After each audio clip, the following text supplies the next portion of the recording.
Our neighborhood looked like something from a real estate brochure. Perfect lawns stretched out in all directions.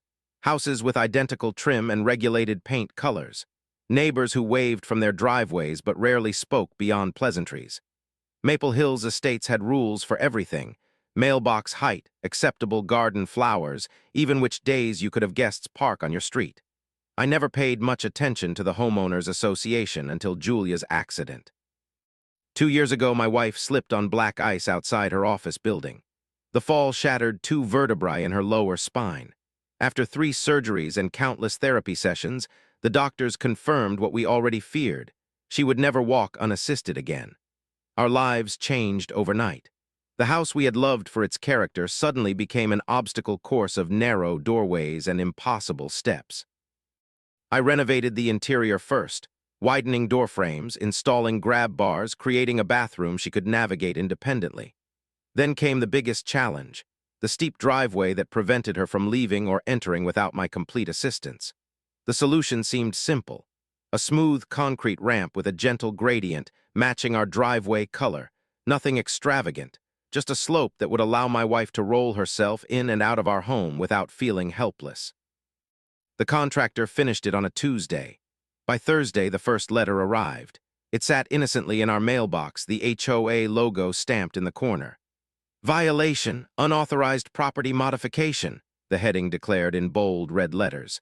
The message was polite but firm. All external modifications required prior board approval. The ramp must be removed within 14 days. I remember Julia reading it at the kitchen table. Her face fell. She had just regained a small piece of independence. Now strangers were threatening to take it away.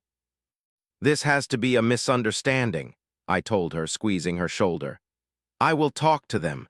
No reasonable person would object to something medically necessary." The HOA president, Carol Winters, agreed to meet me the following morning. She had been running the association for 8 years. Everyone knew Carol, perfectly styled hair, perpetual frown lines, and a dedication to rules that bordered on religious fervor. "The guidelines exist for a reason," she explained, not looking up from her tablet as she scrolled through digital copies of bylaws. We sat at her glass dining room table, surrounded by family photos in matching silver frames. Section 12, paragraph 4 clearly states all exterior modifications must maintain aesthetic uniformity. "But this is about accessibility," I countered. "My wife cannot enter our home without that ramp." Carol finally looked up, her face a mask of practiced sympathy. "We understand your situation is difficult. However, allowing exceptions creates precedent. Perhaps you should consider a portable ramp you can store when not in use." I explained how a temporary ramp would be too steep, too dangerous for Julia to navigate alone. Carol nodded along, but I could tell she was not really listening. The conversation ended with her standing, extending a manicured hand. "I truly sympathize with your circumstances," she said. "But rules are rules. The board vote was unanimous. The ramp must go." When I refused, the real pressure began. A second notice arrived, this one outlining daily fines that would accrue until compliance. $100 per day. The letter mentioned potential legal action for willful violation of community standards. Julia found me staring at that second letter, my hands shaking with anger. "We cannot afford those fines," she whispered, "but I cannot live without that ramp." I looked at my wife, the woman who had fought through pain and despair to rebuild her life after the accident, the woman who deserved dignity in her own home. "They will not win this," I promised her. "This is just the beginning." I did not realize then how prophetic those words would be, or how ugly things would get before they got better. The warfare began in earnest. Every morning brought a new notice taped to our front door. The HOA no longer bothered with mailbox delivery. They wanted the entire neighborhood to witness our defiance. Each envelope contained the same message with an updated fine total. After 2 weeks, we owed $1,400. After a month, $3,000. Money we did not have. Money we could not pay. Julia's health began to deteriorate. She had always struggled with anxiety, but this constant pressure amplified it tenfold. Some mornings she could not bring herself to leave the house. "Everyone is watching," she would say, peeking through the blinds. Everyone is judging us. She was not imagining it. Neighbors who once stopped to chat now hurried past with averted eyes. Invitations to community events mysteriously ceased. At the local grocery store, conversations would halt when I walked down an aisle, only to resume in hushed tones after I passed. Not everyone turned against us. Mrs. Henderson, an elderly widow 2 doors down, brought us homemade bread with a whispered, "Stay strong." The young couple at the corner nodded encouragingly when they jogged past. But these small gestures of solidarity remained private, hidden from the watching eyes of the HOA. Those watching eyes became literal when Carol installed security cameras on the lamppost across from our driveway. "Community safety measures," the neighborhood email explained. But the cameras pointed directly at our house, their little red lights blinking constantly. Day and night, monitoring, documenting, intimidating. "They cannot do this," Julia cried when she noticed them. "It feels like we are living under surveillance." She was right, we were. I filed a formal appeal with the HOA board, compiling medical documentation, letters from Julia's physical therapist, even architectural drawings showing how the ramp maintained neighborhood aesthetics. I requested a hearing, an opportunity to present our case. My calls went unreturned. My emails received automated responses. The fines continued to accumulate. Each day brought another notice, another demand, another threat. The mailbox filled with certified letters warning of liens against our property. One night, a knock came at our door well after dark. I opened it cautiously to find Rick Tanner, a long-time resident who had served on the HOA board years before Carol took over. He glanced nervously over his shoulder before speaking. "I do not agree with what they are doing to you," he said quietly. "This is not what the association was meant for." He handed me a thick manila folder. "Carol does not know I kept these: board meeting minutes, approved modification requests, violation pardons dating back 5 years. I flipped through the pages in disbelief. A 3-foot decorative fence approved without question. A bright blue front door granted immediate permission. A full driveway expansion expedited for the family hosting the summer barbecue. But more telling were the violations that had been pardoned or ignored. Garden structures exceeding height limits, unapproved window treatments, even permanent basketball hoops, explicitly forbidden in the very bylaws Carol quoted to us. "Why us?" I asked. "Why target our ramp when they ignore so many other violations?" Rick shook his head sadly. "Look at the addresses, look who gets exemptions and who gets punished." The pattern was clear. Violations by board members and their friends disappeared. Modifications for the social elite were expedited, but families like ours, ordinary people not part of their inner circle, faced the full force of regulation. "They are using selective enforcement," Rick said. "And in your case, I think Carol dug in her heels because you challenged her authority. Nobody does that." As Rick left, melting back into the darkness of the unlit street, I realized we needed more than righteous anger. More than neighborhood allies. We needed leverage. We needed power.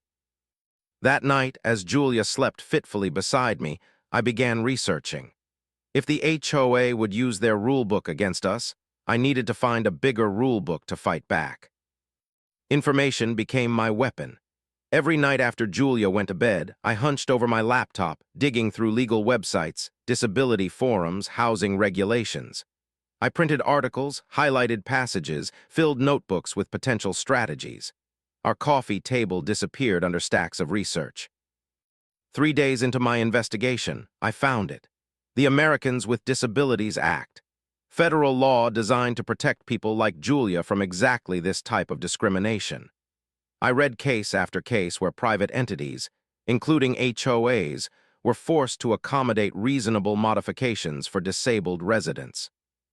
The language was clear. Housing providers must permit reasonable modifications necessary for a disabled person to fully enjoy their dwelling. A ramp qualified as a reasonable modification. Our rights were protected by federal law. I delved deeper, discovering the Fair Housing Act contained similar protections. 2 federal laws superseded HOA bylaws. two federal laws that Carol and her board were flagrantly violating. My research led me to a disability rights organization called Access Now. Their website featured stories mirroring ours, disabled individuals fighting for basic accommodations against resistant property managers and homeowners associations. I completed their online form at 2 in the morning, not expecting a rapid response. By noon the next day, my phone rang. The caller identified herself as Marissa Santos, legal advocate for Access Now. "Your situation is unfortunately common," she explained, "but also clearly illegal. The HOA cannot deny a reasonable accommodation for a disability." Marissa emailed me templates for formal complaints, links to regulatory agencies, and a comprehensive guide to disability accommodation law. For the first time in months, I felt hope stirring. This was not just our personal battle anymore. This was a documented legal issue with established precedent. That evening, Julia and I sat together at the dining table. I spread out the research, explained the protections, showed her the success stories. Color returned to her cheeks as she read. "I want to write the letter myself," she said finally. "They need to hear my voice, not just yours." For 3 hours, Julia crafted her statement. She described her accident, her struggles with daily tasks, the independence the ramp provided. She detailed the harassment, the surveillance, the social isolation. And she clearly cited the ADA provisions the HOA was violating. "I am not asking for special treatment," she wrote in conclusion. "I am asking for my federally protected right to access my own home." We sent the letter by certified mail, requiring signature confirmation. 3 days later, Carol's response arrived, a single page of HOA letterhead. "While we sympathize with your condition," it read, "our community guidelines are contractually binding. As a private association, we maintain the right to establish and enforce aesthetic standards. Your continued noncompliance will result in escalating penalties as outlined in previous communications." The dismissiveness was breathtaking. She had not even bothered to acknowledge the legal citations. In Carol's mind, HOA rules trumped federal law. Marissa from Access Now was not surprised when I forwarded Carol's response. "They always think they are untouchable," she said, "until they learn otherwise." What came next was her suggestion, a step that would transform our private struggle into something much larger, something Carol could not ignore or dismiss with form letters. "Sometimes," Marissa told us, "justice needs witnesses." Julia was hesitant at first. She had never been comfortable with attention, and her disability had made her even more private. But something had changed in her during this ordeal. A quiet determination had replaced her earlier fear. "If sharing our story helps other people with disabilities," she said, "then it is worth doing." With trembling hands, she took a selfie sitting in her wheelchair beside the contested ramp. Her expression was not angry or pleading, just resolute. I helped her craft a simple caption explaining our situation and citing the relevant ADA provisions. She posted it to her rarely used social media account before she could change her mind. We expected a few supportive comments from friends and family. We did not expect what happened next. By morning, her post had been shared thousands of times. Disability advocates amplified it. Local community groups reposted it. Comments poured in, some from people in similar situations, others from outraged citizens disgusted by the HOA's behavior. A local news reporter sent Julia a direct message requesting an interview. "This is exactly the type of discrimination story we need to highlight," she wrote. "Would you be willing to share your experience on camera?" The reporter, Alicia Mendez, arrived the next afternoon with a cameraman. She interviewed us in our living room, then filmed the ramp that had caused so much controversy. The segment aired on the evening news with the headline, "Local Couple Fights HOA Over Disability Access." Phone calls and emails flooded in. Other residents from Maple Hills contacted us privately, sharing their own stories of HOA overreach. A disability rights attorney offered pro bono consultation. The local paper ran a front-page story. The HOA response was immediate and desperate. Carol scheduled an emergency press conference in front of her immaculate home. Standing beside a carefully arranged row of roses, she claimed the association had been misrepresented. "This has never been about denying access," she insisted, reading from prepared notes. "Our concern has always been proper procedures and community standards. The homeowners in question never submitted architectural plans or followed established protocols." Her words rang hollow against the documentation we had already shared publicly. The medical letters, the formal appeals, the certified communications that proved we had tried to work within their system. The tide of public opinion had turned decisively against the HOA. Neighbors who had remained silent now spoke up at community meetings. Anonymous sources leaked internal HOA emails showing board members mocking our situation in private communications. Most damaging was Rick Tanner's decision to go public with the evidence of selective enforcement. He provided reporters with the same documents he had given us, proof that the board regularly waived violations for favored residents while aggressively targeting others. The story grew beyond our neighborhood. A disabled veteran from a nearby community came forward with his own HOA horror story, fined for a therapeutic garden that exceeded vegetation height restrictions. A family with an autistic child shared how they had been penalized for installing safety equipment in their backyard. Marissa from Access now called with news that transformed the dynamic completely. "The Ada Division of the Justice Department has reviewed your case," she said. "They are recommending federal mediation. This is no longer just about your ramp. They see a pattern of discrimination that needs addressing." An official letter arrived the next day, summoning the HOA board to mandatory mediation. Federal letterhead, government seals, legal language that could not be dismissed or ignored. For the first time, I saw fear in Carol's eyes when she spotted me at the mailbox. She hurried past without her usual condescending acknowledgement. The cameras across from our house disappeared overnight. The daily violation notices ceased. "They know they are in trouble," Julia observed. "Real trouble." The underground support that had always existed in the neighborhood now surfaced publicly. Neighbors brought meals, left encouraging notes. One family even placed a small wooden ramp at their own front step in solidarity, a symbolic gesture that spread to other homes. We were no longer isolated, no longer fighting alone. The community had found its voice. And the HOA had lost its power. The federal mediator chose neutral territory, a conference room at the county courthouse. We arrived 30 minutes early, accompanied by Marissa and a disability rights attorney named David Chen. Julia wore a blue dress she had not had occasion to wear since her accident. I could see her nervousness in how tightly she gripped her wheelchair armrests. "Remember," David whispered as we waited, "you have federal law on your side. This is not an equal fight. They are already defeated. They just do not know it yet." The HOA contingent arrived precisely on time, Carol flanked by 2 board members and their attorney, a stern-faced woman in an expensive suit. They carried leather portfolios and grim expressions. No one made eye contact as they filed into the room. The mediator, a soft-spoken man named Marcus Washington, established ground rules with practiced efficiency. "This is not a trial," he explained. "It is a structured negotiation to reach compliance with federal disability laws. Everyone will have an opportunity to speak." Carol's attorney began with technical arguments. The HOA was a private entity with contractually binding covenants. The modification violated aesthetic guidelines. Proper channels had not been followed. Mr. Washington listened patiently, then turned to our side. David Chen stood, opening a thin folder. "Federal law is unambiguous on this matter," he stated.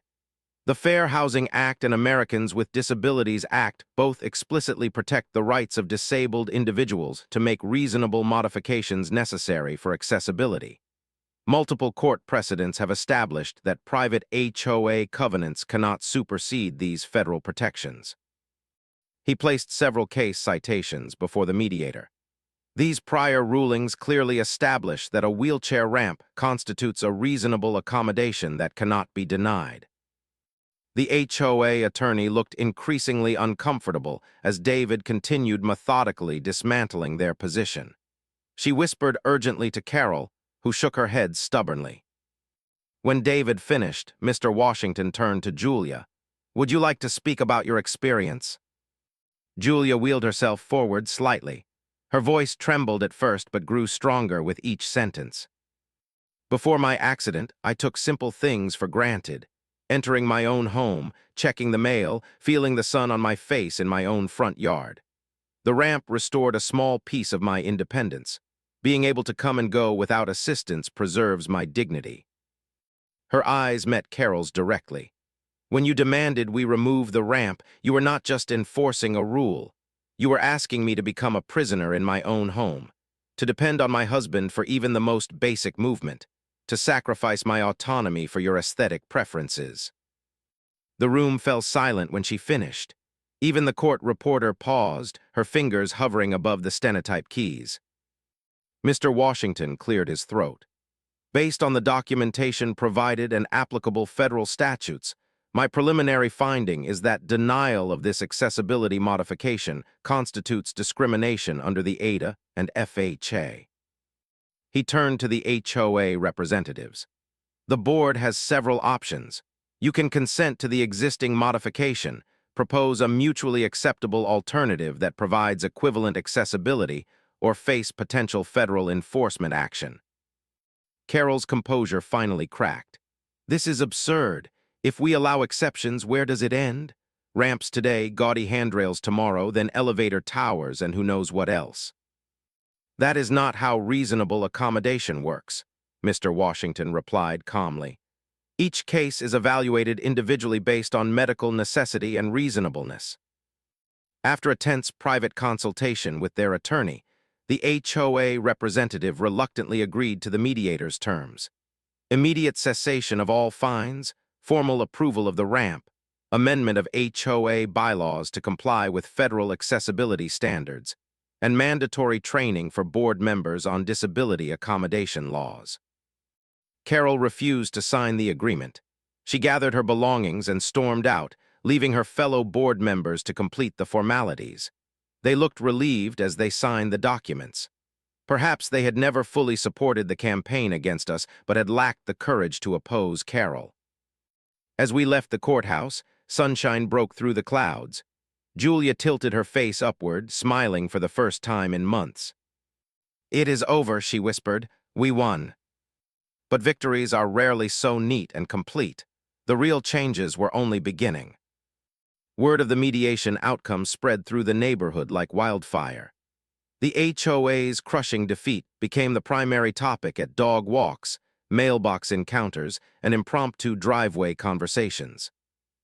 Carol's 8-year reign as HOA president ended abruptly. She submitted her resignation by email, citing personal reasons and community ingratitude. The truth was less dignified. Residents had begun a formal petition for her removal, gathering signatures at an unprecedented rate. An emergency community meeting was called to elect new board members. The recreation center meeting room overflowed with residents, many attending their first HOA meeting in years. The atmosphere crackled with energy and possibility. Rick Tanner was nominated for board president. He accepted reluctantly with one condition: this association needs transparency and fairness. No more selective enforcement, no more secrecy, no more harassment. The new board's first official act was crafting a public apology to us. They delivered it in person, all 5 new members standing awkwardly on our front porch. The letter acknowledged the discrimination, the harassment, and the failure of leadership. They promised to do better. "We are rewriting the architectural guidelines," Rick explained, "creating clear accommodation processes for medical necessities, and canceling all outstanding fines related to your case." Julia accepted their apology with more grace than I could have mustered. "People make mistakes," she told them. "What matters is learning from them." Neighbors who had avoided us for months suddenly found reasons to visit. Some brought belated gifts. Others offered hesitant explanations for their silence. "We were afraid of becoming targets too," Mrs. Peterson admitted, her eyes downcast. Carol kept files on everyone. She knew exactly which pressure points would work on which families. Understanding dawned slowly. The HOA had ruled through fear. Those who witnessed our mistreatment stayed silent to protect themselves, a community paralyzed by the same intimidation tactics that had been used against us. Julia forgave them more easily than I did. Fear makes people behave in ways they later regret, she reasoned. The important thing is that they found their courage eventually. The ramp remained, of course, but it represented something different now. Not just accessibility for one disabled resident, but a community's recognition that compassion should outweigh conformity. That rules exist to serve people, not the other way around. Other changes rippled outward. A neighboring HOA contacted Rick for advice on creating disability-friendly policies. The local newspaper ran a feature on accessibility issues in planned communities. The city council began reviewing municipal codes to ensure ADA compliance in public spaces. Our struggle had ignited something larger than ourselves. One small concrete ramp had exposed cracks in a system that valued uniformity over humanity. Julia rolled down that ramp one autumn morning, pausing at the bottom to watch golden leaves drift across our lawn. "I never wanted to be an activist," she said quietly. "I just wanted to come and go from my home with dignity." "Sometimes," I replied, "the most powerful activism is simply insisting on your right to exist in space." She smiled and reached for my hand. "Do you think Carol learned anything from all this?" I glanced toward Carol's house, where moving boxes now lined the driveway. She had put her home on the market the week after the mediation. "Some people never learn," I answered honestly, "but others did, and that matters more." 6 months after the mediation, life in Maple Hills had found a new rhythm. The surveillance cameras were gone.